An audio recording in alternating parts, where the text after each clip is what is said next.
Hello everyone, welcome back my YouTube channel. I hope सब बढ़िया होंगे। तो friend 18 and 19 February mouse app के दिल्ली कॉम्बो कार्ड आ चुके हैं। तो चैनल पे नहीं हो तो सब्सक्राइब करके रखो ताकि आपको भी डे बाय डे इसके कॉम्बो कोड मिलते रहे।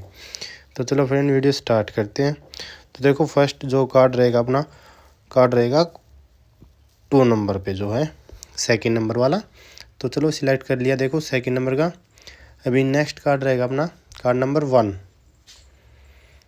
जो बिल्कुल फर्स्ट पे देखो 2 1 को भी सिलेक्ट कर लिया है। अभी नेक्स्ट कार्ड रहेगा अपना कार्ड नंबर 13 जो देखो 4 लाइन में फर्स्ट नंबर पे इसको भी सिलेक्ट कर लिया। फाइनल रहेगा अपना कार्ड नंबर 4। तो देखो अभी चेक करके दिखाएंगे तो देख सकते हो बिल्कुल राइट है। तो वीडियो अच्छी लगी हो तो लाइक कर देना, चैनल पे नहीं हो तो सब्सक्राइब भी कर लेना। Okay friend, thank you.